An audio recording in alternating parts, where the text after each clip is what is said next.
What's up, you all? How you all doing today? Um, Today's live is called Sowing and Reaping. This is a concept that has been lost in this modern era. I talk about how people don't think intent matters. Um, Intent matters. The Bible says that. Let's look what the scriptures say about the heart and how we really measure these intents. I just wanted to jump right into this. I'm sorry. I don't know why my iPad's acting up. But I just want to jump right into it. Um, Everybody talks about God knows my heart. And they talk about this as if it's a good thing. Um, God knowing your heart could be to your detriment because God knows your true intentions. And this is what we don't ever factor in. Again, this is why Satan being real is so important, because when you make Satan a fallacy, then you make God this fairy tale fantasy. If Satan isn't real, then God is whatever you make God. But if Satan is real, then God is who the Bible says that God is. Hold on. Let me see. Hebrews 4 and 12. Hebrews 4 and 12. For the word of God is quick and powerful and sharper than any two-edged sword, piercing even to the dividing asunder of soul and spirit, and of the joints and marrow, and is a discerner of the thoughts and intents of the heart. The key word in that scripture is intent. So God knowing your heart means that God knows your intents.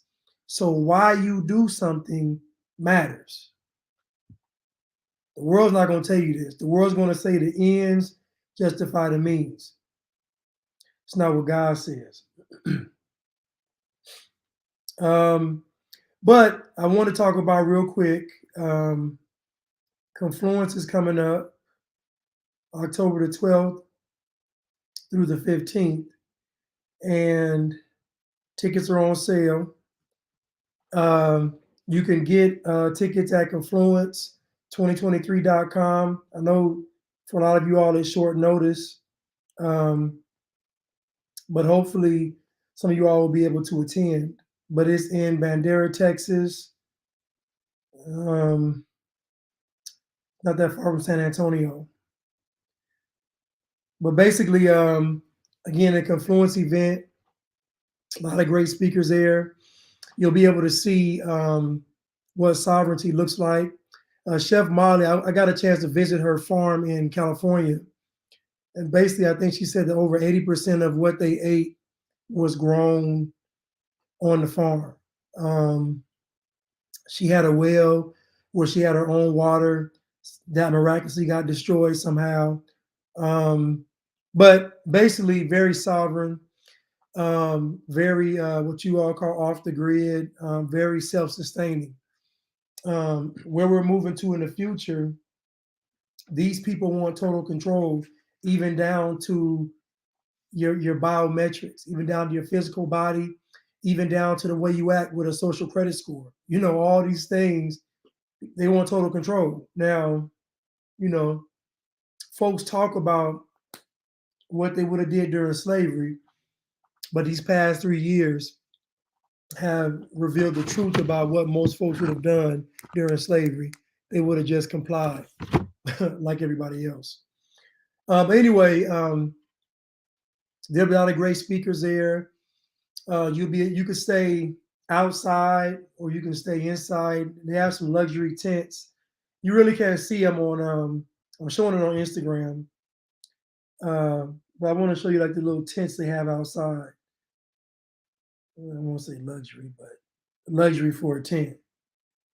It's better than that thing that Ja Rule and them did. where they I forgot what it was called.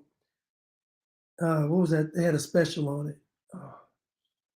Fire, was it Fire? Some that Ja Rule was a part of, and they scammed all the people. But it'll be way better than that. This is legit. I don't see the tent. I want to show you all the tents. Okay, so the people can see on Instagram these tents. But anyway, somebody said glamping, but they have like, I guess, like VIP tent rentals, and then they have like bail tents. I don't know the terminology, but they can see it on Instagram. But anyway, it should be a great event. If you all can attend, please attend. If not, I'm sure she'll have many more. I told her this morning that this is what faith looks like, or yesterday morning, this is what faith looks like. You know, faith without works is dead. And whatever we're believing God for, we got to put our physical action behind it. That's how we manifest stuff from the spiritual to the physical, is us actually operating off of faith, meaning I'm believing for something, and that's what's motivating my actions. But anyway, yes, in Texas, it's in Bandera, Texas. Yeah, so hopefully you all can attend. Go to the Confluence 2023.com page. If you want discounts on the ticket, you can use my code Blanchard10 at the Confluence 2023.com website. But thank y'all for, if you do attend, thank you. If you don't, still thank you, because you're here anyway. But let me get started. I'm gonna just put a screensaver on here real quick. That's all. I'm gonna just put a screensaver on here. But I just put a funny screensaver on Instagram. Thank you for the scripture, Bree. Jeremiah 17:99. The heart is deceitful above all things, desperately wicked. Who can know it? Who can know it is a question to let you know how wicked the heart can actually be.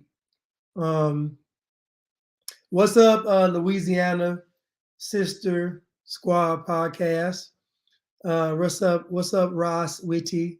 What's up, Agatis Navi? What's up, Rishan Young? What's up, King Cole? What's up, DMW?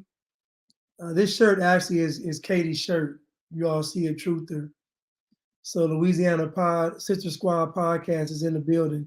These are her shirts. Proverbs 31 Woman, what's up? Bree, what's up? DB, what's up? Mika, what's up? Prudence, what's up? The Ice Cold Wolf, what's up? Glad y'all can make it. But the heart is deceitful above all things and desperately wicked. Who can know it? And so now I want you to put this in perspective. So the heart is desperately wicked. Like, it's desperate to be wicked and deceitful above all things. This is the person's heart. Everybody out there, if they don't change their heart, this is what their heart is.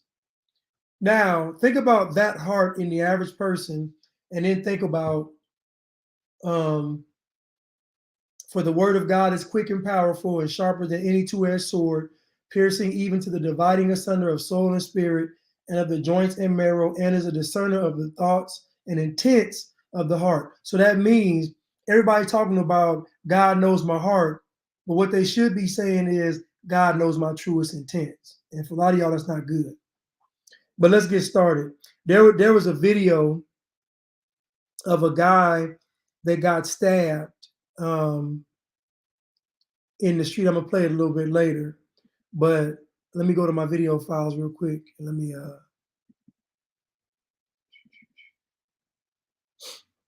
me just play this. Let me get to these clips real quick. I want to get to the wickedness. I want to get to the wickedness.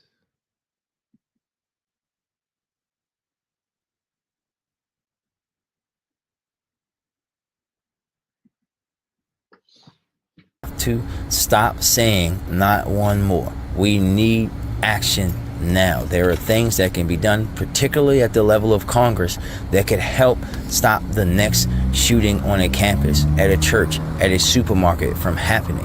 And when is enough going to be enough? When will the sanctity of American lives and the sanctity of American college students and students that get their education outweigh the sanctity of American guns? That's where my anger is tonight, because my anger is with the people that pulled that trigger, and we're going to work alongside Morgan State and everyone else to track down these people and hold them accountable. But we also have to talk about the accountability for every single solitary person and system around how people who clearly do not have the mental capacity to have a gun ended up with it in their hand. How? Now, his talking point is a communist talking point. I'm going to tell you why. He's saying mental capacity as if a criminal is going to follow any kind of protocols. The person that shot up the campus was a criminal. They're not going to follow any rules. So whatever rules were put in place, the criminals aren't going to abide by them. This is, again, I tell you all this all the time. This is Black leadership. Black leadership is completely sold out to the Communist Party, to the New World Order, to the Great Reset, to the Liberal World Order. This man is making a talking point, but his talking point is not for criminals. He said mental capacity. He said people and systems. So his talking point is about legal gun owners owning a firearm. The only way to curtail gun violence in their world is to make sure people can't get guns. But who does that penalize? That penalizes the people that could lawfully and rightfully own a firearm. It doesn't penalize the criminals. Criminals don't go through the proper channels to do anything. So really what he's advocating for is for legal registered gun owners, law-abiding citizens, to not be able to have a gun. This is what he's saying. Mental capacity for a person that more than likely illegally got a gun is ridiculous. He said, we got to hold the criminals accountable, but we also got to hold the sit. So again, when you say but, the word but erases everything you said before. She looks good, but she 900 pounds. The but erases everything before the but. Girl, he looked good, but he stayed with his mama.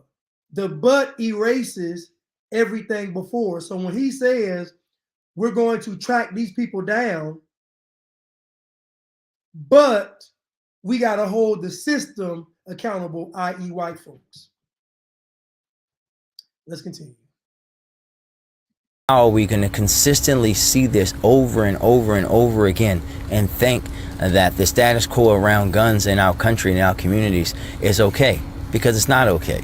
It's not okay for it to happen at Morgan. It's not okay for it to happen on our streets. It's not okay for it to happen anywhere in a country that prides itself in being the leader of the free world.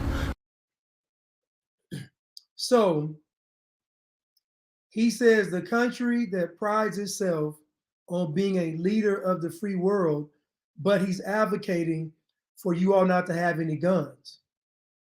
Do you all understand that these liberals and Democrats, they had it their way, you wouldn't be able to own a gun. Then all the criminals would be terrorizing you all. Then you all have to go to them, and then they would implement martial law.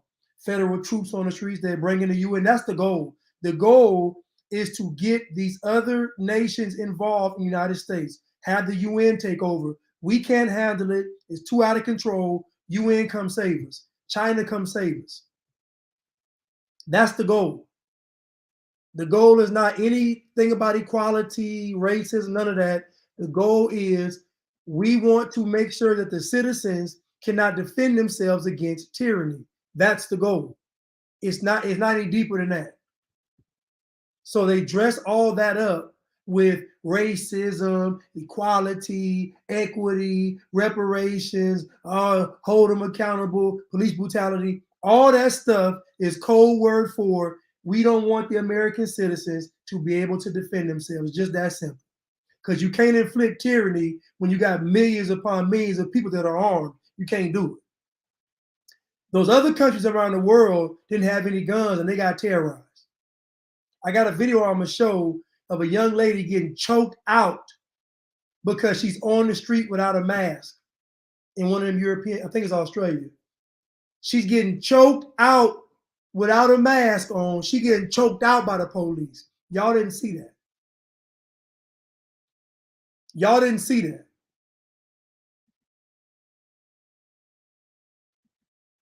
And black people want me to get on white people, and I'm seeing white folks get choked out for not having a mask on.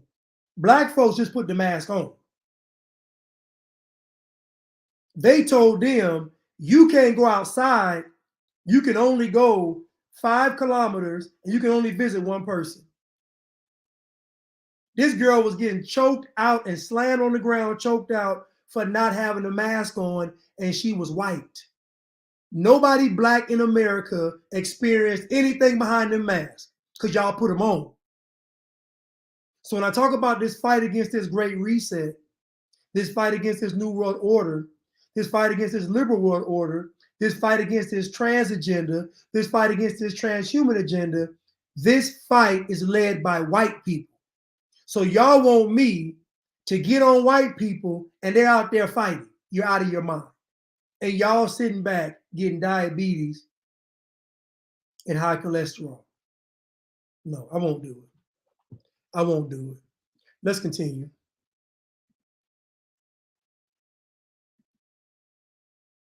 Let's continue.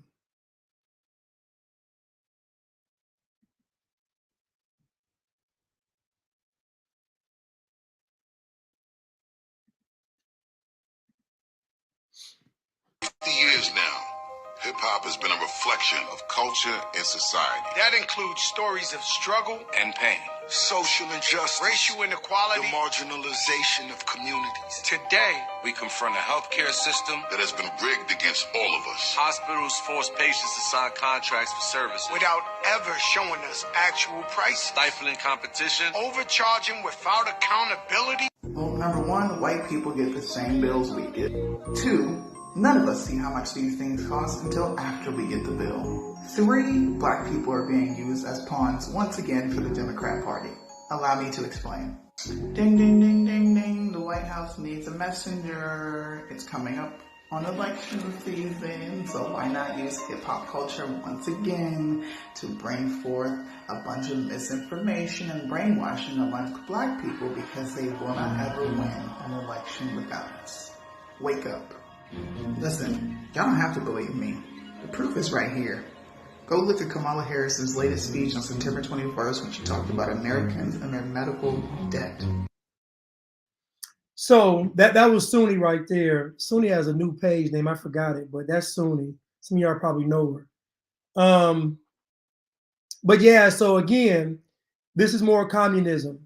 So they want to control the medical. They want to think about what they want. They want to control the jobs, the job market, the medical industry, your entertainment. They want to control everything. What's that sound like? Medical debt, as if medical debt only goes to black and brown people. This is the, and it's crazy because most people don't really interact and most folks don't know people on a personal level. Black people actually think that white people are rich, that every white person, because black people get their knowledge of white people from TV. The same way black folks get their history from entertainment, the same way black folks got how to be black from Hollywood is the same way black folks learn about white people through TV. So black people believe that every white person lives how white people are on TV. most black people don't know white people to even talk to them. Somebody came on my page and said that I was lying about white people not being concerned about black people. That video, listen, that video rubbed a lot of black folks the wrong way. At the end of the day, in my mind, it would be a blessing for a group of people that I believe was terrorizing me to not be thinking about me. That'd be a relief. Why would black people want to fight so hard for it to be true? And it's not true. 90% of the wealth in America is held by 10% of the population. That means that 90% of the population in America is living off of 10% of the wealth. There's no such thing as privilege. It's not enough resources. You got 90% living off 10%. Most Americans live check to check. This is a fact. This is a factual statement I'm making. Most Americans live check to check. So how could a white person be privileged if they're living check to check? It doesn't even make any sense. What good is privilege if it doesn't put me above living like everybody else?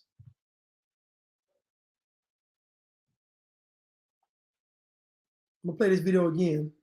For 50 years now, hip-hop has been a reflection of culture and society. That includes stories of struggle, and pain. social injustice, racial inequality, The marginalization of communities Today, We confront a healthcare system. that has been rigged against all of us. Hospitals force patients to sign contracts for services. without ever showing us actual prices, Stifling competition. overcharging without accountability. Well, number one, white people get the same bills we get. Two, none of us see how much these things cost until after we get the bill. Three, black people are being used as pawns once again for the Democrat Party. Allow me to explain. Ding, ding, ding, ding, ding. The White House needs a messenger. And they use celebrities. So at this point in the game, black folks being tricked and deceived is on them. There's no deception taking place. Everybody knows what's going on. There's no deception. So it ain't no, the enemy is doing this, and then I don't want to hear none of that no more. Everybody knows what's going on. But that was Sunni right there. Thank you, Sunni. But again, Biden Harris want to ease the burden of medical debt on American family budgets. Again, this is socialism, i.e. communism, i.e. Marxism. It's all the same thing. They want total control. And once they have total control, it's over for you. Because I said this before, I gave this analogy. If the government controls what you eat, you're going to get cafeteria food. Think about it. If the government controls what you eat, you will be eating cafeteria food morning, noon, and night. Horrible. So again, black people's solution to this problem is absolutely ridiculous because it's a human enslavement. Now, somebody wanted me to talk about, Angie Stan King being mad that Trump didn't stop by her house. Black people are too entitled. And I listen, I love Angie, but black people are too entitled. You had RFK stop by. That's great. You had RFK sit down in your living room. That's beautiful. Now you want Trump? Well, who next? The Pope? So, RFK, he sat down with you. She said that Trump's people told her that Trump can't sit on the couch. Okay, he can't sit on the couch. Trump is going against the media. He going against this administration. He going against a lot. You want him to stop by your house and sit on? No, come on now. We got it. Black folks entitled. I'm gonna just go ahead and say it. Black people are too entitled. You talk about white privilege. I ain't never seen privilege like black people's privilege. Black folks expect everything to go their way. Everything. Everything. They expect, They expect to apply to a college and get in. They expect to go to a restaurant no matter what place and get service first. They expect to they go outside, the weather gonna match how they feel. Like black folks expect everything to go their way. And when it doesn't, they holler racism. Black folks want to be able to steal and walk out the store.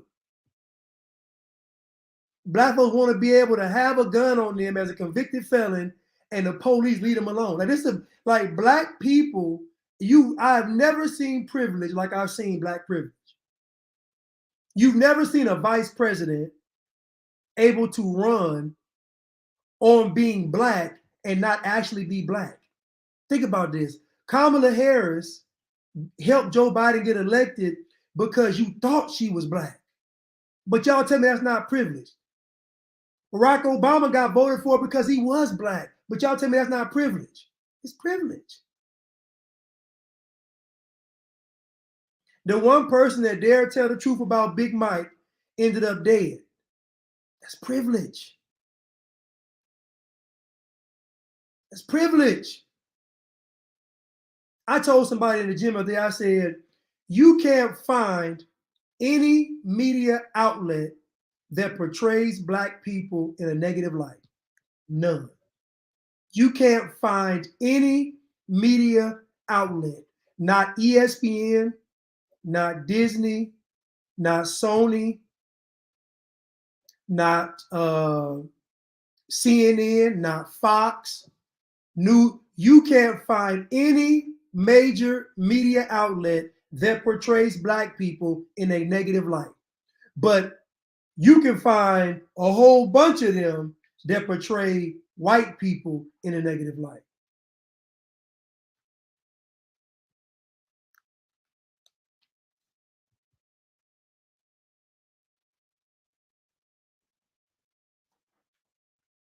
So again, there's a such thing as black privilege. The only difference is black privilege is built on decadence. You don't believe me? I got an example of black privilege right here. I got an example of black privilege right here.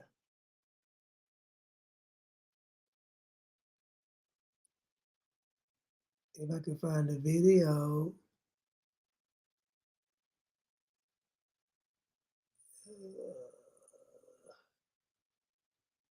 Well, here goes one, right? Here goes one. Here goes one. Not educating shit. This is fucking propaganda. What are you gonna do? Like anti-trans next? Is that what you're gonna do next? I mean, no, we're talking about abortion. This is bullshit. This is violent. You're triggering my students. Oh, I'm sorry about that. No, you're not. Because you can't even have a fucking baby. So you don't even know what that is. You don't even know what this is. Get this shit the fuck out of here, yo. Fuck this shit.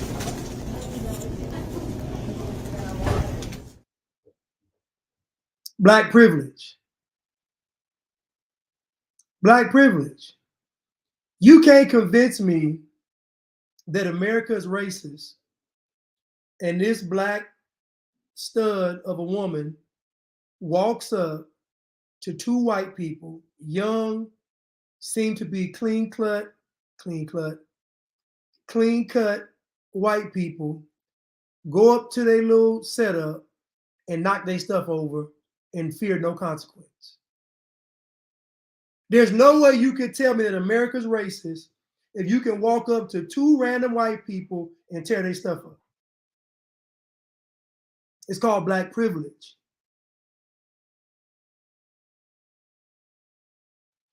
It's called black privilege. Now, folks get mad when I say this is a pro-white page. And this page is pro-white. This platform is pro-white because I know what they are trying to do. They want to get rid of white people to enslave everybody else. I'm not going for it. All this anti-white rhetoric is done to get white people out of the way to enslave everybody else. The answer is no. Because I know in this great fight that's going on, white folks are going to fight. It don't make me feel bad to say it. I don't feel lesser of a man to say it. White people going to fight. Black folks, they ain't gonna fight. Asian folks, they ain't gonna fight. Hispanic folks, they ain't gonna fight. The immigrants, they ain't gonna fight. White folks gonna fight. So, because I can see the big picture, I know that all this anti-white, black privilege stuff going on is to get white folks out of the way. And I say no.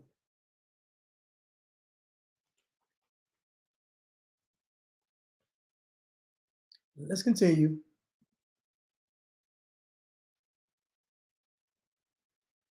Let's continue. Where is that video? Because that's the one I need, y'all.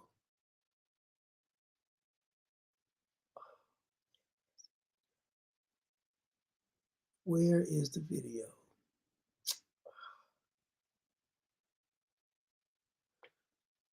Here it goes. Here it goes. Yes, I did. Drag me the out. Drag me the out. Drag me the out. Drag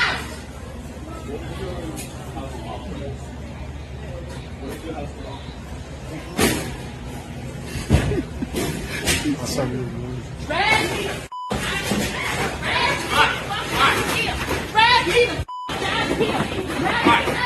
Now, what I find ironic is she don't have enough energy to walk around the store because she putting the pressure on that cart, poor little motorized cart.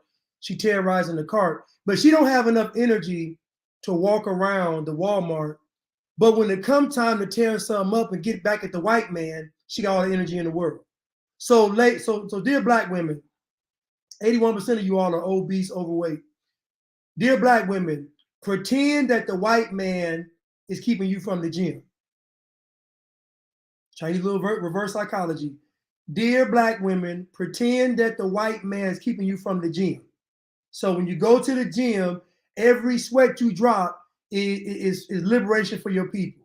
Dear black women, if you go to the gym, you are getting back at white supremacy. Because I just saw this big girl get up out the cart, the little motorized scooter, buggy, and start slinging stuff around in the store. So clearly, when the white man is present and she's hollering racism, she's able to get the strength up to tear stuff up. So, dear black women, pretend that the white man is keeping you from the gym. The white man doesn't want you to get in shape, black women. Now, prove him wrong. The white man does not want you to get in shape, black women. Now, prove him wrong. He's at that gym and he's standing in front of that door. Knock him down and get in there, hit that treadmill. Prove the white man wrong. Let's continue. You're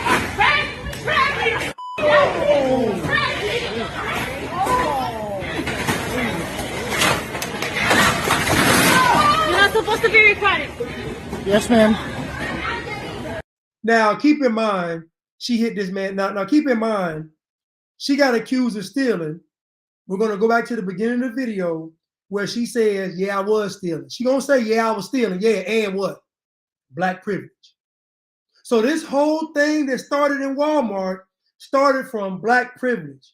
She said, I should be able to steal. She didn't say, I should be able to read at a proficient level. She didn't say I should be able to go to college. She didn't say I should be able to do math. She said I should be able to steal. This whole black privilege thing is about decadence. It's not about liberation. It's about decadence. It's about being able to sin and get away with it. You don't get judged by God nor man. And the Bible says that thou shalt not steal. Like I said on Monday, culturally, black folks don't have a problem with stealing from white people. So one of the 10 commandments is already broken amongst black culture, along with the idol worshiping, putting other gods before God, that too, but also thou shalt not steal unless it's somebody white. So if you look to black culture, we can probably go through check by check and find what black culture literally is anti-10 commandments. Let's continue.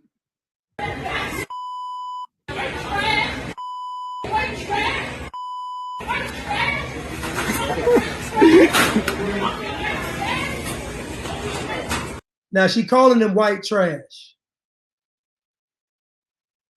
She's calling him white trash. That's a racial slur. So imagine if it was reversed. Reverse it. And it was a white person calling her, say it was the white guy, because she got on top of him, he'd be finished. So if she got if I reverse it, he'd probably be dead. But if I reverse it and she on top of him, imagine him calling her the N-word. Everybody would say that he deserves what he's getting because he called her the N-word. But when she calls him white trash, they don't say that. That's called black privilege. That's called anti-white, and that's called black privilege. Damn, I love Walmart.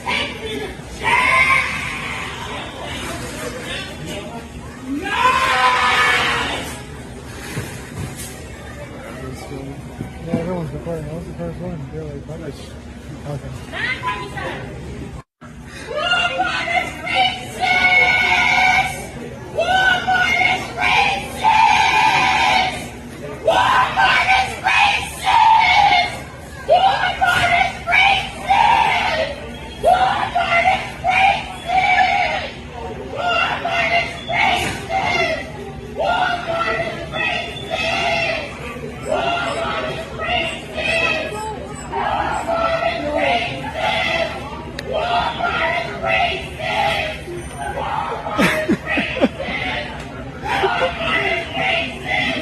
Walmart is racist! I've never seen, you know, they have like where you wrestle down the cattle, the little steers. I guess you kind of like rope them and wrestle them down. I think they do it with pigs too. I've never seen it done with a walrus, but I imagine if it was a walrus to be wrestled down, it'd probably look a lot like this with this technique he's using, because he had to kind of straddle over her. And, you know, once she gets on the ground, she ain't getting up to tomorrow. So once she's on the ground, he's pretty much trying to even get her subdued. But let's continue. Walmart is racist! Walmart is racist! Walmart is racist! Let me see this one last one from the front. Walmart is racist! Walmart is racist! Walmart is racist! Walmart is racist! Walmart is racist! Now, the reason why this video is so troubling is because it really exposes what Black people use the racism whistle call for. She got caught stealing. So her defense is Walmart is racist. Not the fact that she's a thief and obese, because gluttony is also a sin. So she's a thief and she's gluttonous. But she also is going to say racism to make you, and again, what these liberals do is they create these moments for you all. So she knows that this is going to go viral. That's why she's saying it, so that when the average dinosaur brain person watch this video, they're going to think, white man, she's yelling out racism. Oh, must be police brutality. When clearly she was stealing. Let's go to the beginning of the video so you can hear what she says. Yes, I did. Yes, I did. Drag me the fuck out. Drag me the fuck out. Drag me. So she's saying, yes, I did, because she's being confronted about stealing. She said, yes, I did. Now drag me out. Now I know deep down inside, she got a little fetish for this white guy.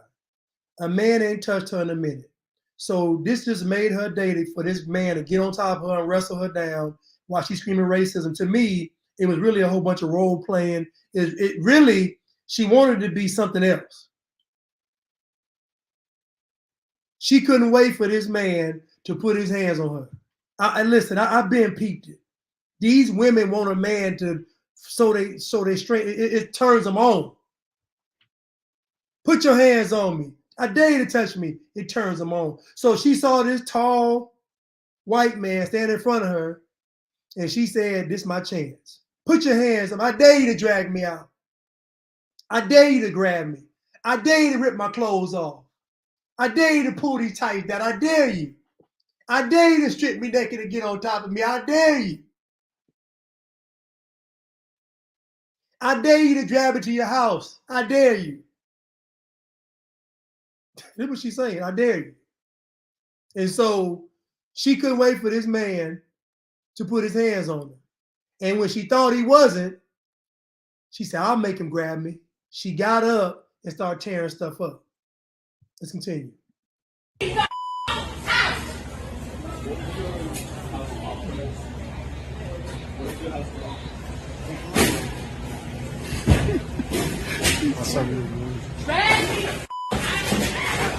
She started throwing stuff at him. Drag me, listen, I'm telling you, it's a fetish. It's a fetish. She want to wrestle with this man because she ain't had a man touch her in a minute. She want to go some rounds. She ain't had a man touch her in a minute. So she said, I'm going to force his hand.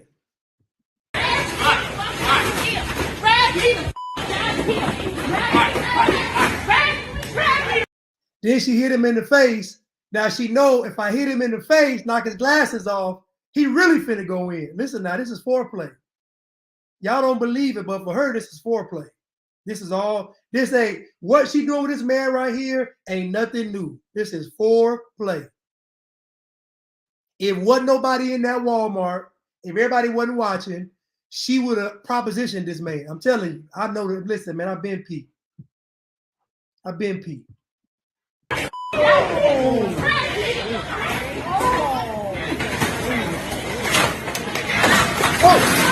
not supposed to be recording. No. Now listen, he's dealing with a heavyweight now. If you notice, she struggled a little bit, but then she let him take her down. She could have fought a little more. She let him take her down because she want him to get on top of her. I've been peeped. Face down, butt up. That's how she fell. Face down, butt up. I'm looking at her. I'm just telling y'all what's going on. These are fetishes. They get off on this. Trust me. Yes, ma'am. Y'all know that the most popular stripper routine for a male stripper is a what? Is a male cop. Tell me I'm lying. The most popular scene for a male stripper to be is a cop. Now, why would all these women around the world want to see a man in uniform, a police officer, coming into their presence being sexual? It is a fetish. They get off on it. Let's continue.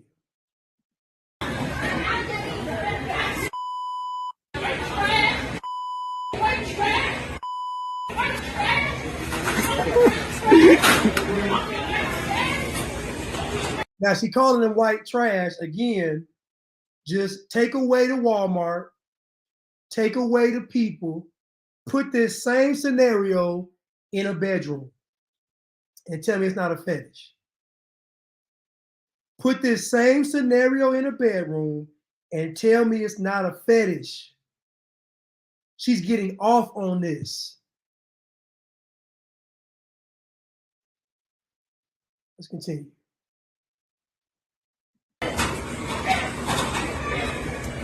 Damn, I love Walmart.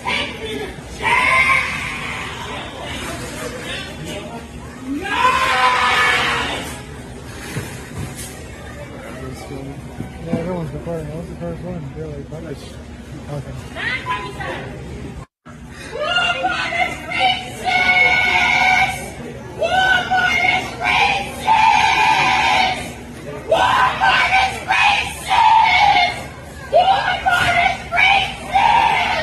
Woo!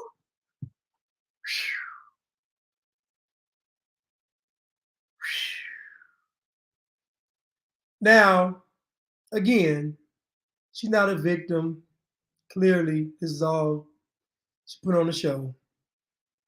What I'm saying is there is a such thing as black privilege, but black privilege does not line up with the word of God.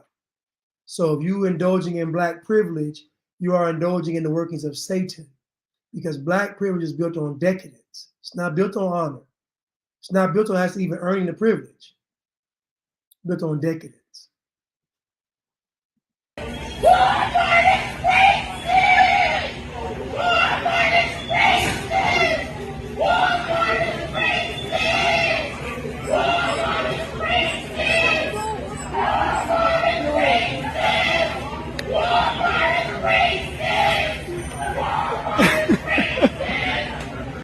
Now, this woman is able to yell and struggle with this man, but she won't go to the gym. I'm going to say it. She's able to wrestle with this man and yell this whole time, but she won't go to the gym.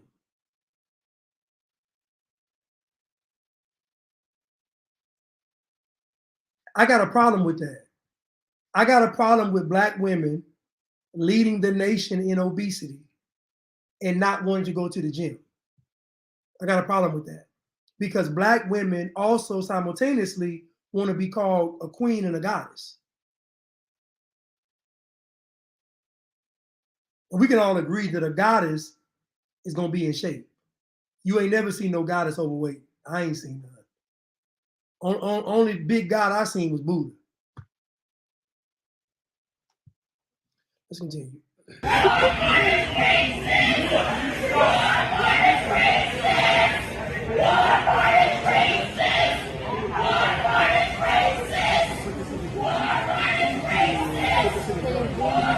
Let me see just one last one from the front.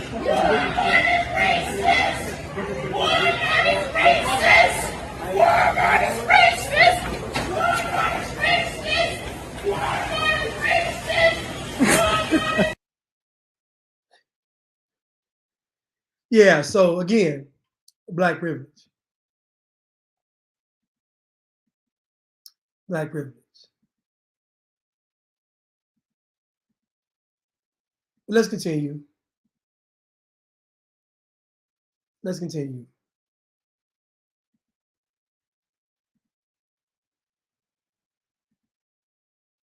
Just say this. I teach 7th grade. They are still performing on the 4th grade level. 7th grade English teacher here. I teach in Northern Houston, and I teach at one of the more affluent schools. When I tell you that these babies cannot read, they cannot write, and they cannot comprehend, I'm not being funny. I'm being dead serious. It doesn't exist. I have kids constantly asking me, how do I spell window? How do I spell important? How do I spell though? And they be serious. They're dead serious. I could ask them, who's the main character of your story? The story of 4-paragraph story we just read. Can't tell you. They don't know. They don't know. They don't know. It took us 4 weeks to get through how to answer a question in a complete sentence. So, just so you all know, the LGBTQP, don't forget X, Y, and Z community, they're going to college. So just know that your children, the public schools, wherever Black people are, they're going to be ran by the trans and LGBTQs.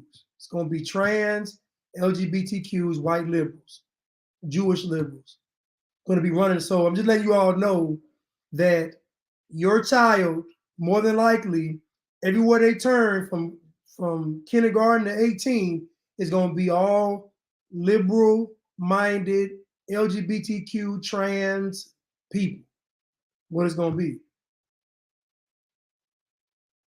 Now this man said that he's at a more affluent school and the children still can't comprehend or read. And I told you all that reading doesn't count if you can't comprehend what you read.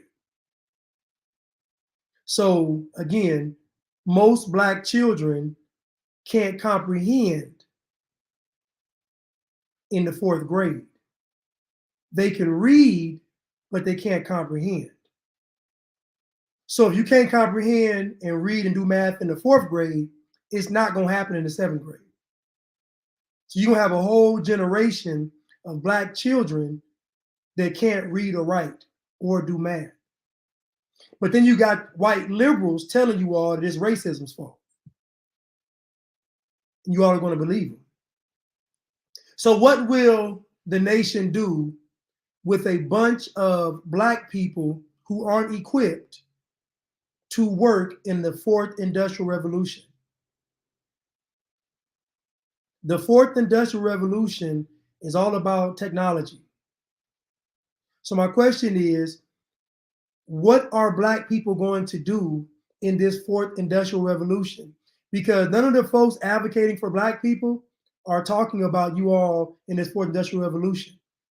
None of them. None of the people that y'all look up to are talking about where you all are going to be in this fourth industrial revolution. So if nobody has a place for you, that means you're going to be what? You're going to be a slave. What I predicted 3 years ago. You all are going back into slavery. And I'm showing you how. I'm articulating how you're going back into slavery. Because you saw the Kool-Aid and you had to drink it. You knew it had too much sugar in it. You knew it had too much dye in it. You knew it wasn't any good for you. You knew it was processed, but you still had to drink it. Because you wanted everybody to see you drinking the Kool-Aid, even though you knew it wasn't good for you.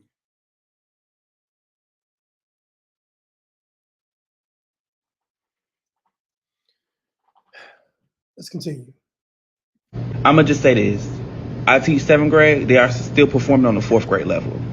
7th grade English teacher here. I teach in Northern Houston, and I teach at one of the more affluent schools.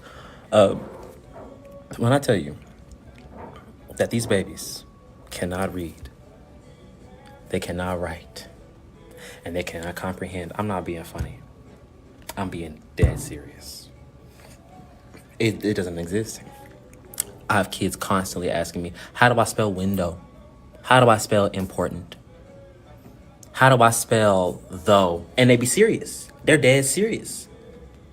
I could ask them, who is the main character of your story? The story of 4-paragraph story we just read. Can't tell you. They don't know. They don't know. They don't know. It took us 4 weeks to get through how to answer a question in a complete sentence. Yeah. And the governor of Oregon went at 1 o'clock in the morning to sign a bill that said that Black and brown students didn't have to have any requirements to graduate from high school. And not one Black person made a peep. I made videos about it. Megan McGlover made videos about it. But the majority of Black folks wasn't offended by that. Wasn't. So what they're going to do is they're going to weigh everything against what white folks did in the past. So they're going to say, because there was slavery, y'all shouldn't want any standards when it comes to your education. Because there was slavery, y'all should be able to steal. Because this is Satan. Satan is telling you that your morality rests on history, a false history. So as long as we have a history of racism in America, you all get a pass to be decadent and to be wicked. This is what they're saying. Because everything they point back to is to a historical reference. Slavery, Jim Crow, segregation. So that means you should be able to go into a store now and steal.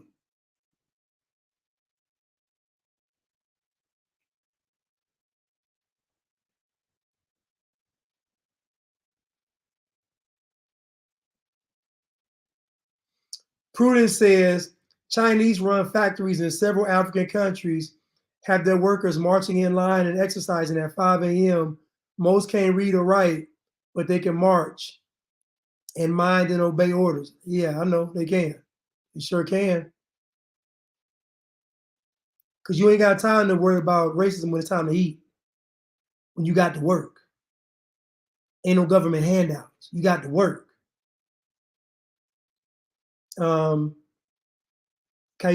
Prof said, the year I put in my resignation, we had a 28% graduation rate 2 weeks before the kids were supposed to graduate. My graduation day, it was 98%. 28% to 98%. So that means they just purposefully passed those children along to not look bad. They didn't want to look bad by having these children seem like they're failing, so they just keep passing the buck.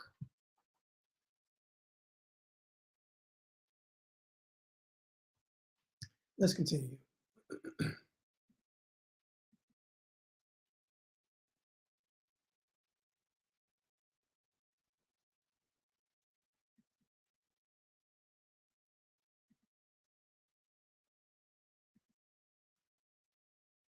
There's going to be a time that something going to happen to the wrong family, and we're not going to take the put your hands up approach, that Martin Luther Kingdom approach. In King later days, do you not know, Mr. Lewis, that he later regretted the nonviolent approach, Ms. Overstreet? He said if he had to do it again, he would take the Fred Hampton approach, the Huey P. Newton, the Malcolm X approach.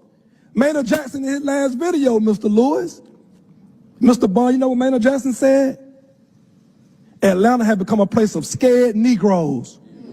That's what he said, scared Negroes. Did he not, Mr. Bond? We are sitting in the chambers of a free black man, Mr. Marvin Harrison Sr., who would not have allowed this mess to go on. Now, he would have demanded law show the whole council that video. So imagine, Mr. Amos and Mr. Winston, that Maynard Jackson, his last video, Ms. Boone, he called council and the mayor and everybody. He said, we have become a place of scared Negroes, Ms. Norwood. And I sit here today, in Atlanta, we got a bunch of scared Negroes. First of all, what are y'all Negroes going to do? Joe Biden pulled y'all card. What Negroes is this man talking about? Because last I checked, I saw black folks mobilized to vote for Joe Biden. Last I checked, I saw black folks mobilized to get that shot. Last time I checked, I saw black folks mobilizing for a dope fiend named George Floyd. So what Negroes is he talking about? What is Atlanta going to do? Atlanta got a whole bunch of black folks in the city and it went downhill.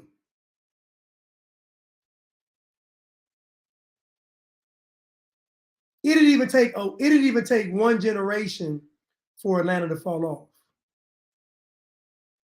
It didn't even take one generation for Atlanta to fall off. So he said y'all Negroes are scared. What are y'all gonna do? Y'all almost lost Buckhead. If Buckhead had left Atlanta, if Buckhead had annexed themselves from Atlanta, it would have bankrupted the city. So your city, Atlanta, is only alive because of white people.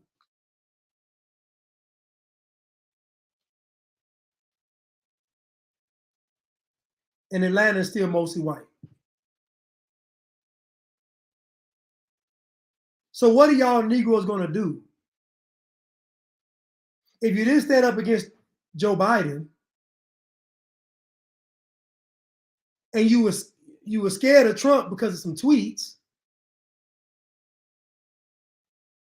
what was MLK going to do? Fight against who?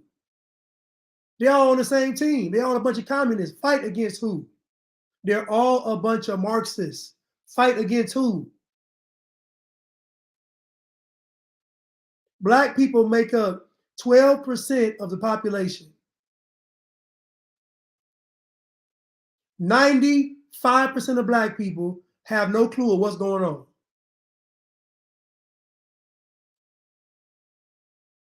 %95 of black people get their information from CNN, the Shade Room, or another misinformed black person. What are black people going to fight against who? When have y'all seen a mobilized effort that was organic for black people? You can't say the Black Panther Party, they was funded by the Jews and the whites, the liberals. So you can't say them.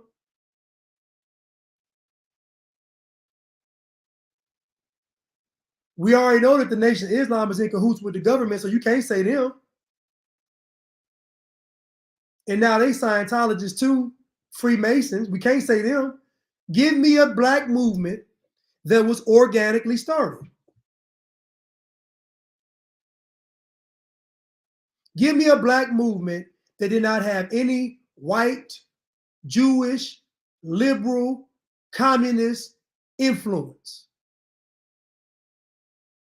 Give me one. You can't.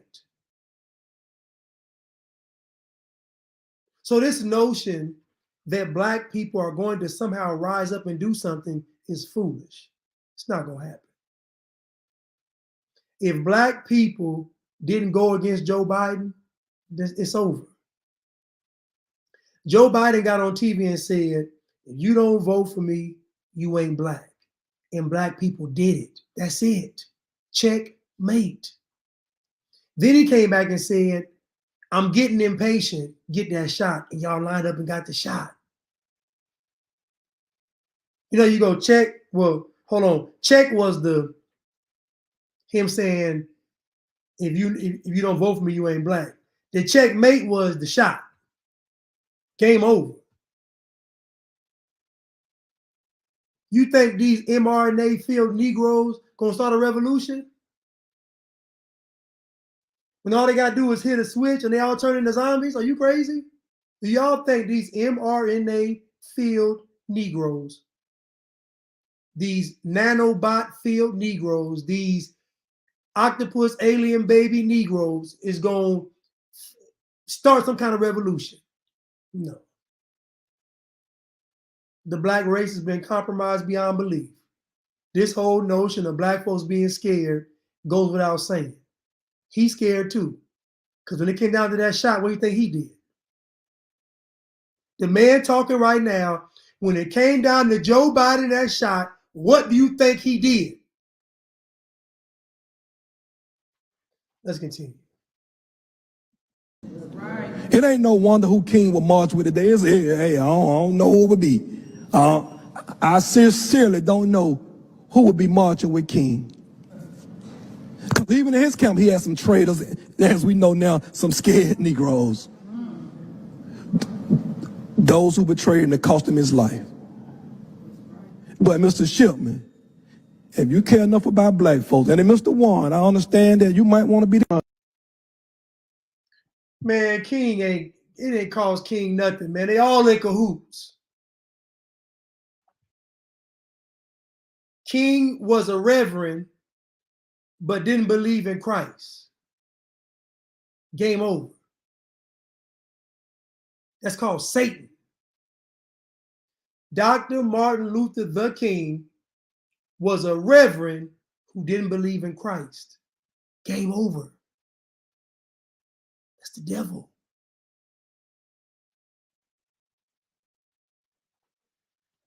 Let's continue.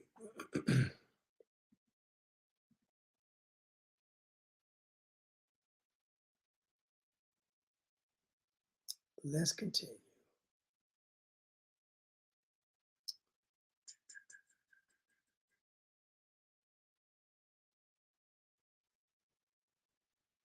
Let's continue. Homelessness, how many people lose jobs? You have a homeless industrial complex paying people hundreds of thousands of dollars. They don't want the problem solved. They don't want it solved. They're enabling it. I'll give you another one. We had an eviction moratorium in Oakland for 3 years, the longest in the entire country. The whole point was so we didn't have an explosion in homelessness. But our homelessness doubled.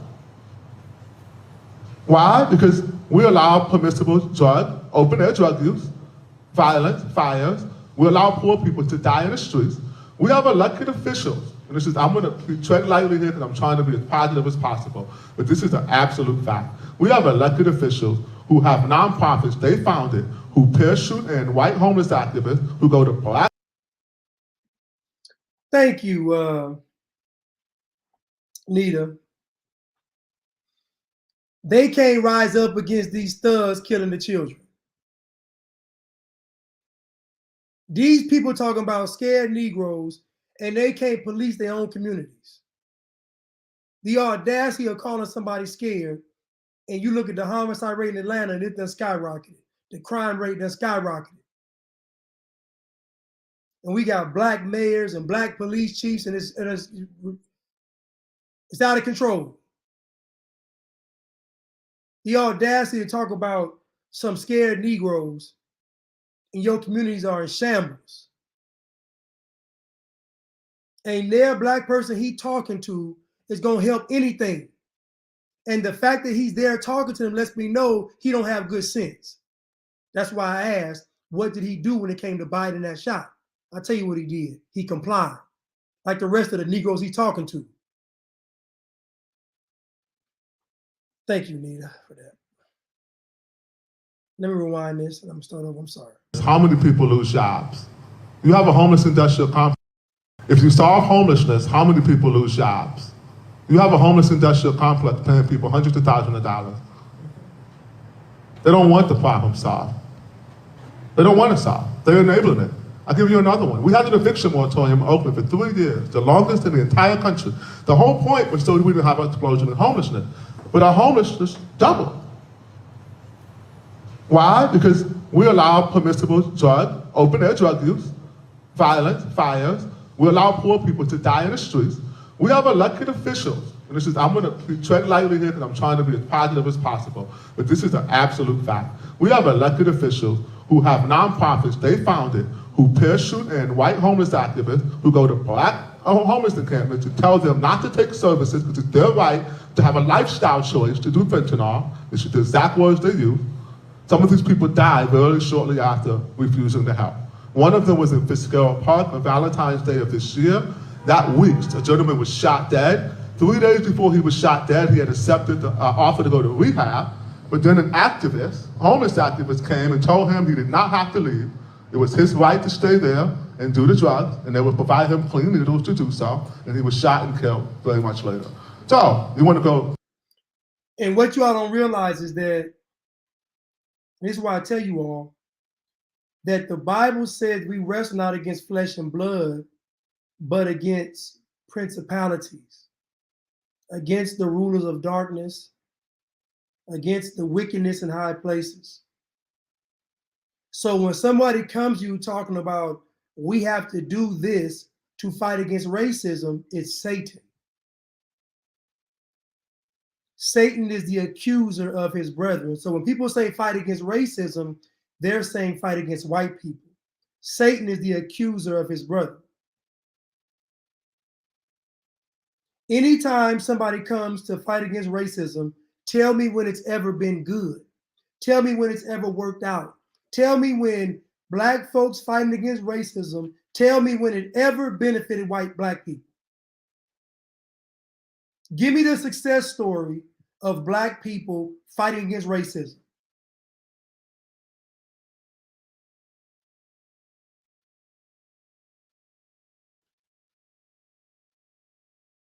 You don't have any. So you got these white liberals, Jewish liberals, being flown into these cities and telling, not just black people, telling all these homeless people that it's your right to be homeless. That it's your right to be a drug addict. It's your right to be a degenerate.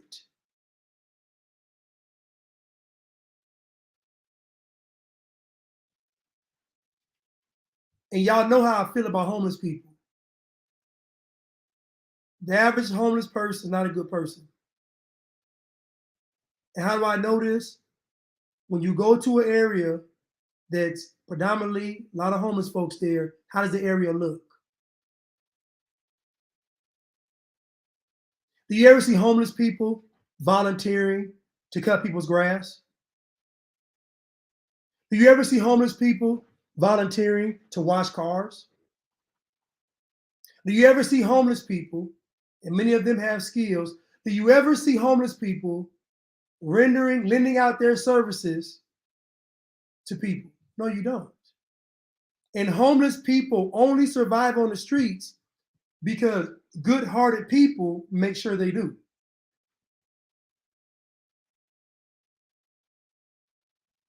Decent people in the world give them money and food every day. They only survive on those streets because somebody else is getting involved. And how do homeless people repay those people? They destroy the community. How do homeless people repay people helping them out of the kindness of their heart? I'll tell you, they destroy the community.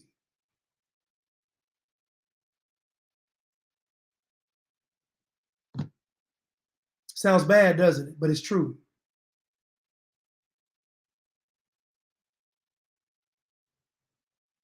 So again, under the guise of racism, because all of this is under the guise of racism, even talking about homeless, even talking about climate change, even talking about the snake bite, even talking about education, even talking about the medical industry, everything goes under the guise of racism.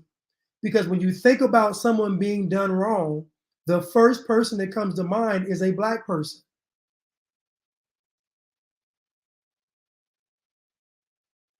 So one victim justifies the whole agenda. Because they believe that these people are victimized, that justifies this agenda. Because this agenda is to prevent what happened to so-called Black people to not happen to everybody else. So they justify all of this off of Black history, which is why I don't believe it. I don't believe Black history, because if Black history was true, then the fruits of it, the fruits of learning about it, would manifest into something good, but it doesn't. It's always bad. So I don't trust history about Black people if that very history is used against the entire planet. We can't let what happened to Black people happen to everybody else. So now let's bring in this totalitarian regime. Let's stifle, muffle, and shut down white people so that we can make the world a better place. And all of you all know, where white folks are absent, chaos ensues.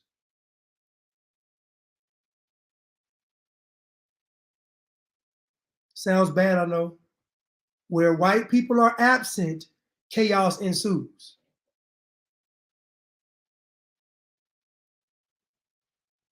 And we know this is a thing because Black folks talk about they have to code switch in front of white people. Why? Why do you have to code switch? If what I'm saying is false, then why do Black folks feel like they got to be a different way in front of white people? I'll tell you why. Because they know that white folks have a standard. You never heard a Black person say, I had to code switch to be around professional Black people. You never heard anyone say, I had to change who I was to fit into Black corporate America. So why would it have to be done for white people? I'll tell you, because there's a standard. And everybody knows it. So to get rid of the standard, you got to get rid of white people.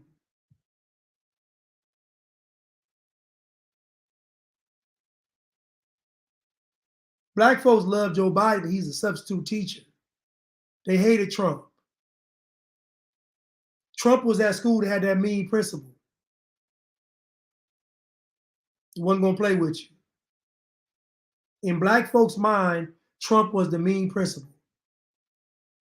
But also in Black folks' mind, Joe Biden is the substitute teacher. We get to have fun with him.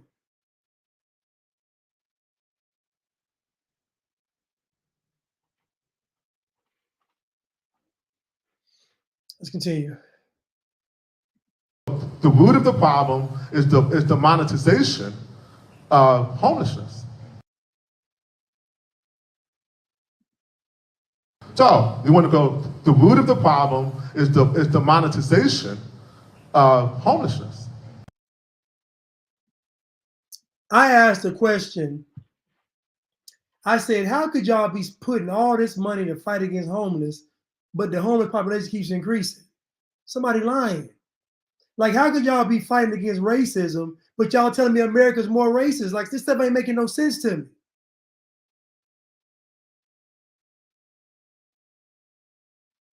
How can y'all tell me y'all fighting cancer, but everybody dying from cancer? Like, this stuff don't make any sense. It doesn't make any sense because the tree is bad. It can't bear good fruit. So the fight against homeless is propaganda, just like the fight against racism is propaganda. It's all climate change, it's all propaganda. At the end of every agenda, every initiative and every movement, at the end of it is you being a slave. That's it.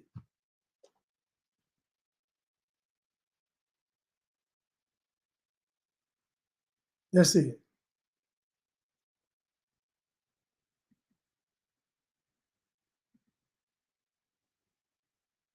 Let's continue.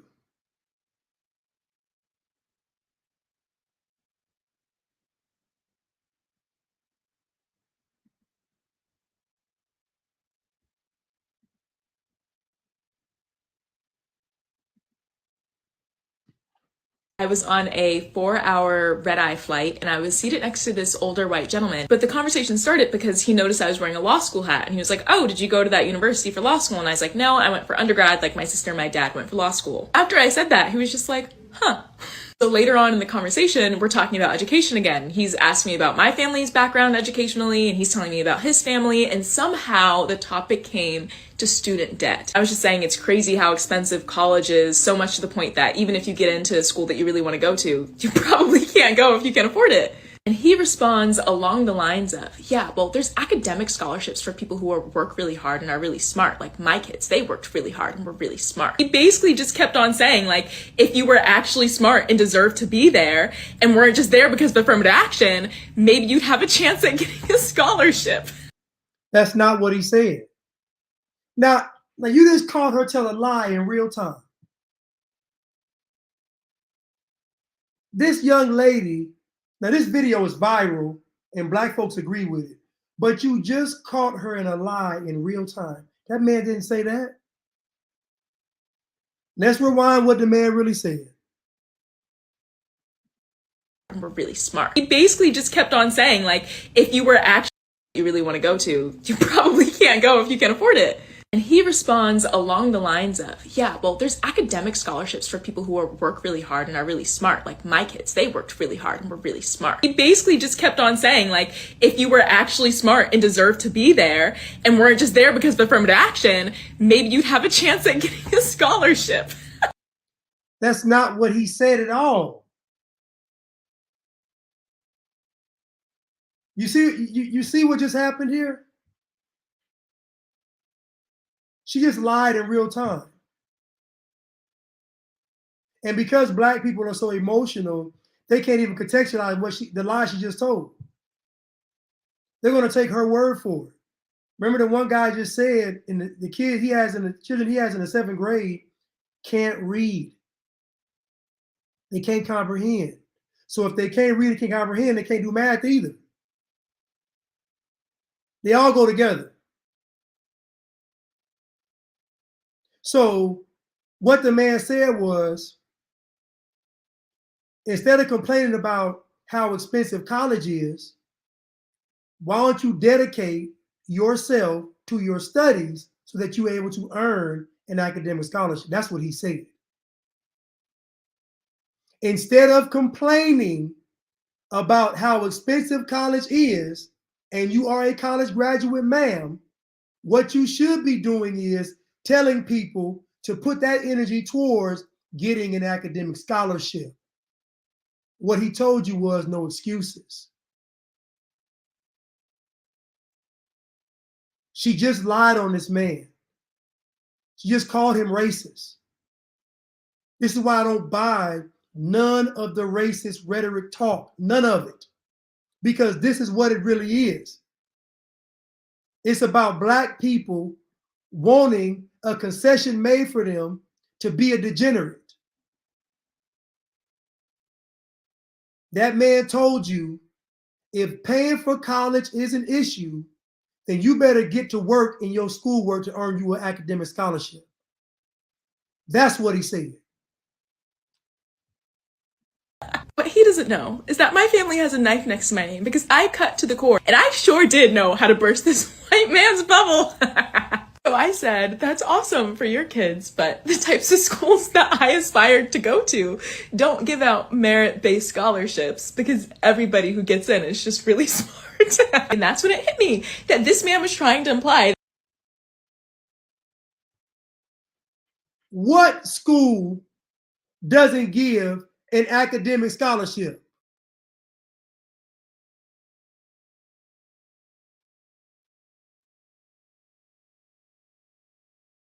My screen is freezing.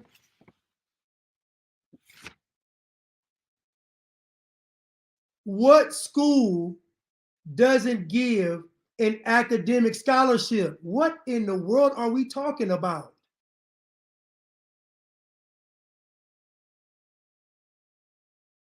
She's so happy I got to burst this white man. No, you didn't. All he did was went home or even on a plane. This is what I would have did. I would went to your school online and say, yeah, they do right here.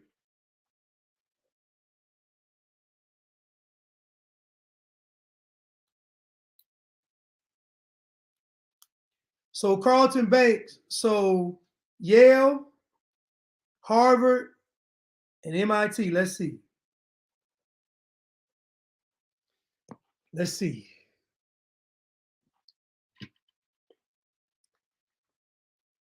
Let's see.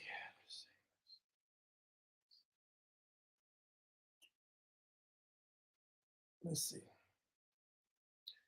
Does Yale give academic scholarship?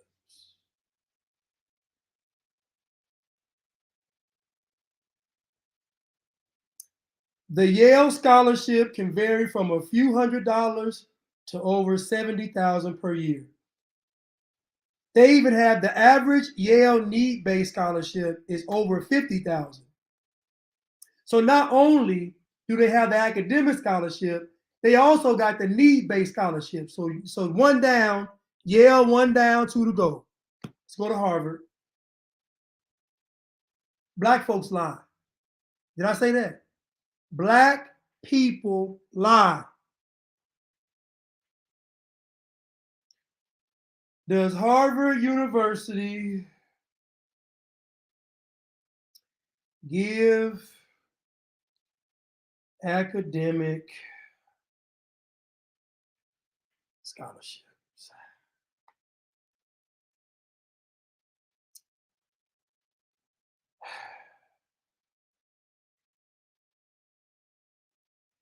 Harvard costs what your family can afford. We make sure of that. If your family's income is less than $85,000, you'll pay nothing.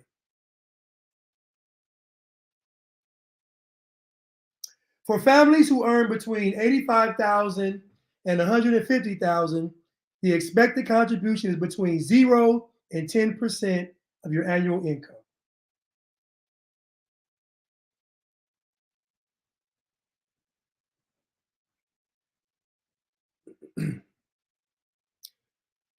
What Harvard has is need blind admissions. Your financial need in your aid application will never affect your chance of being admitted to Harvard. It's 100% need based.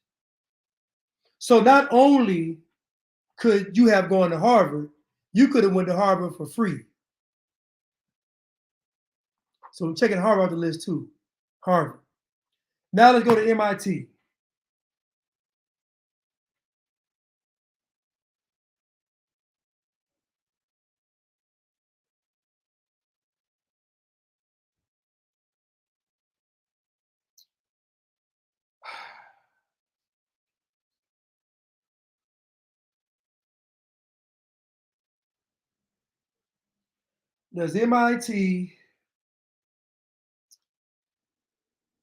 Does MIT offer scholarships?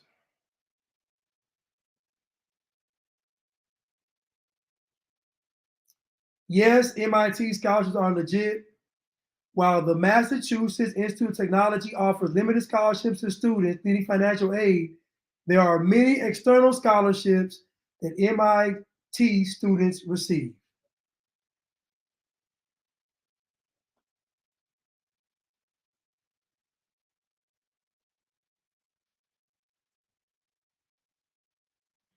Has anyone ever gotten a full ride to MIT? Alex Jaquez Alta reached for the moon and landed on it, sending out only one college application to his dream school, the Massachusetts Institute of Technology. He recently received an acceptance and full ride scholarship. Alex has worked diligently throughout his school years, and it is quite literally paying off. So, again, we see that she lied. Not only do they offer scholarships, but they'll even pay for the college completely if you make, hold on. Now listen now, let me go back. I want to give you, I want to give it to you. I'll give you something real quick. I just want to give you the amount that it said.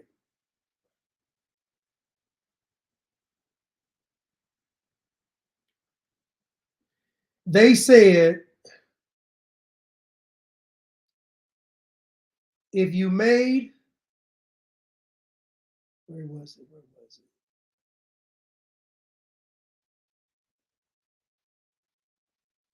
If your household made between 85,000 and 100 and, where is it? What school was that?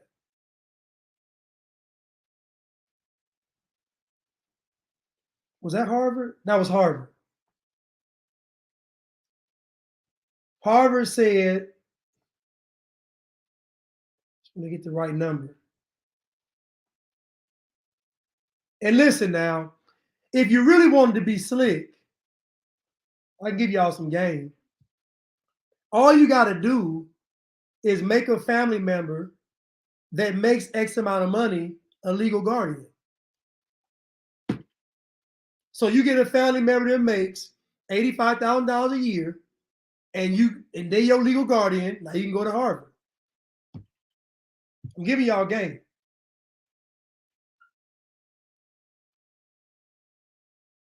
I'm giving y'all game.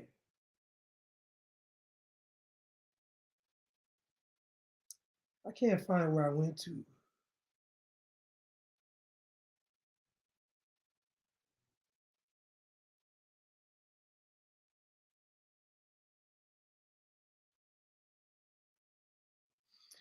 Anyway, I think it was 85,000 to 160-something thousand, I think, for Harvard. But I'm giving y'all some game. Giving y'all some game. Let's continue. That like my family was not actually very smart. We just got to where we were because of affirmative action. And you know what? Even if we did, you had 465 years to get ahead, and you still couldn't make it to where we are. That's a personal problem. Now, she's so sarcastic, and I guarantee she dates white guys. Guarantee, this the type.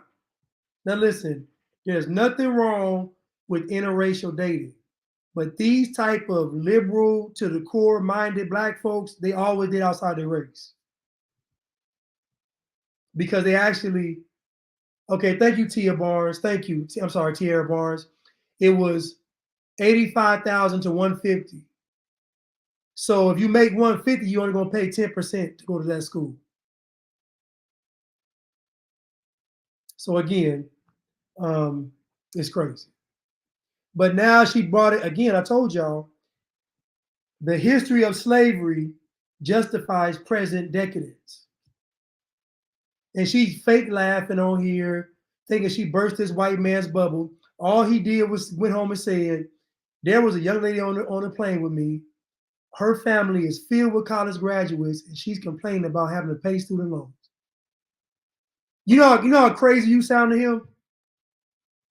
She has a family full of college graduates, and they're complaining about getting student loans. Nobody thought to get an academic scholarship. Why didn't she go to HBCU? Since America's so racist and she's so pro-black, why didn't she go to the higher achieving HBCU? Oh, okay, that's what I thought. Why would she choose to go to a predominantly white university? Why would she choose to subject herself to systemic racism and go to an all-white school? I'll tell you why. She can get that all-white guy. She wants the all-white guy. She's going to be extra woke.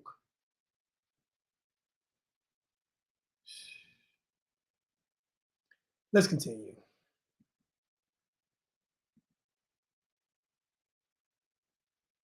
Let's continue.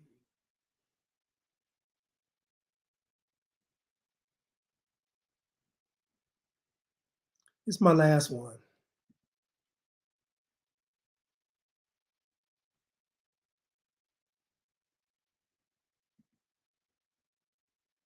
Chip, there's gonna be a time that something gonna happen to the. My bad, not him. Sorry. Oh, not him. Let me go back to it.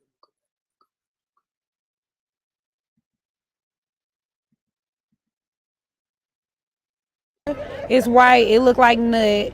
I got a clear color. I call that coochie juice. I got a pink one. It's called pussy hole pink. Brown one, booty hole brown. Fly in the parachute, gripping that pole again. I'm on that. How rotten you look in the eyes of the world. You don't give a damn no more. You have lost your sense of shame. So you're no longer human beings.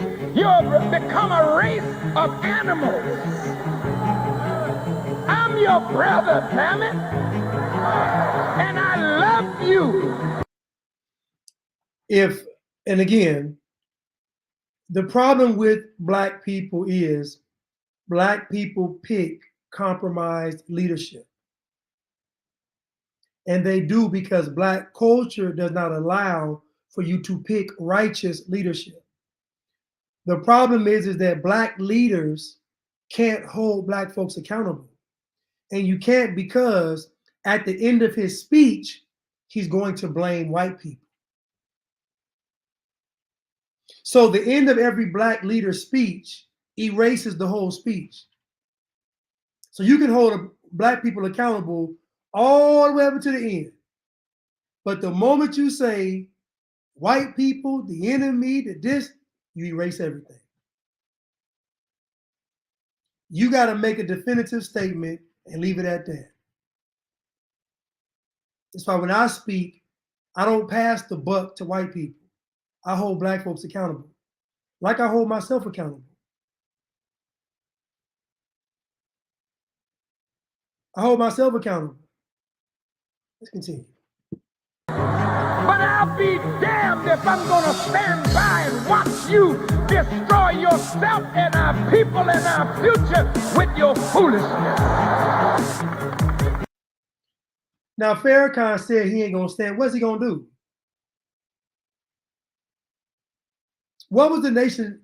Tell me. What was the nation's Islam? What was their main goal? What was the nation of, let me look this up. What was the Nation of Islam's goal?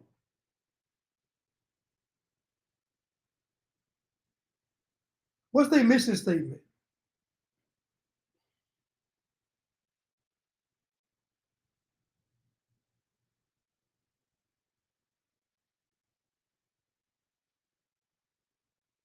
Let me look this up.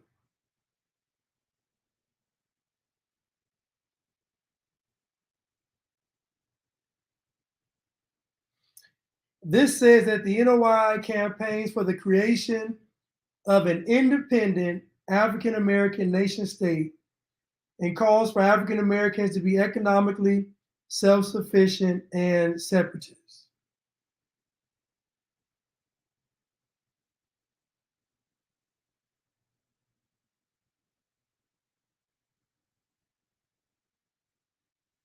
So the Nation of Islam was founded in 1930. So in 7 years, that will be 100 years.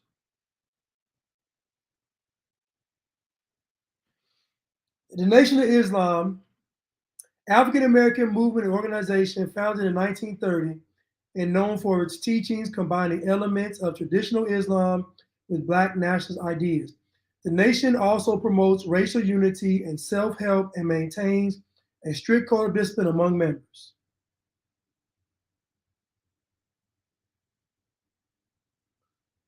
So, the goal of the Nation of Islam is for Black people to have their own independent nation state. Now, my question to you all is, how can that be achieved without the government?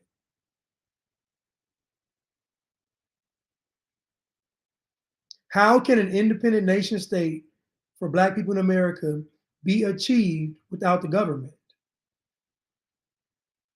So what I'm telling you all is that these people are working with the government because what they're asking for takes the government.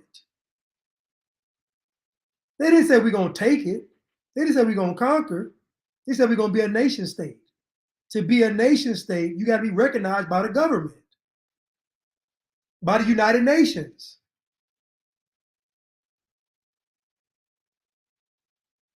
This is why he had a million-man march twice on government property, because he's working with the government.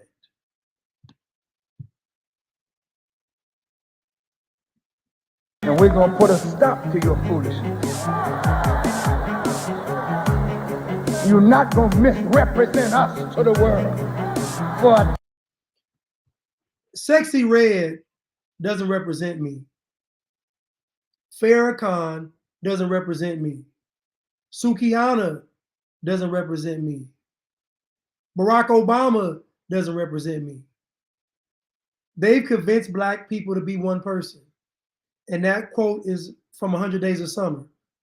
But they convinced Black people to be one person. I'm not one with Black people. I'm one with Christ, not Black people. When you one with Black people, you got to be under Farrakhan. You got to be under Umar Johnson. You got to be under Brother Polite. When you got to be under Obama. You got to be under Biden. So my question is, when can we say that the Nation of Islam has failed? If their goal was a separate nation for Black people, and they're not close to it, they're no closer in 1930 than they are today. They're no closer. When can we say the Nation of Islam has failed? Because their goals aren't even close to being, it's not even, matter of fact, it's going in reverse. It's actually gotten worse. It's actually gotten worse under the supervision of the Nation of Islam. Black people have gotten worse under the watch of Elijah Muhammad and Mr. Louis Farrakhan. It's gotten worse. So when can we say the Nation of Islam has failed? In 7 years, it will be 100 years. Let's continue. damn dollar from your enemy. We're not going to allow that to happen anymore. We'll snatch your behind off the stage and whip your ass. Cream color. Now tell me, with all the debauchery that's been displayed from Black people over the past 100 years, the only person that we know to get snatched off a stage by the Nation of Islam was Malcolm X.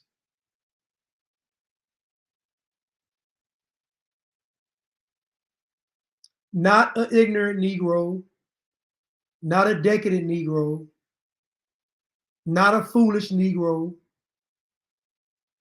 not a sellout, not a coon, not a thug, not a hoodlum, not a prostitute, not a drug dealer, not a gangbanger. The only person that we've known to get snatched off a stage by the Nation of Islam is Malcolm X, and he was one of their own. When can we say that the Nation of Islam has failed? In 7 years, it will be 100 years, and Black people are worse off than they've ever been under the leadership of the Nation of Islam.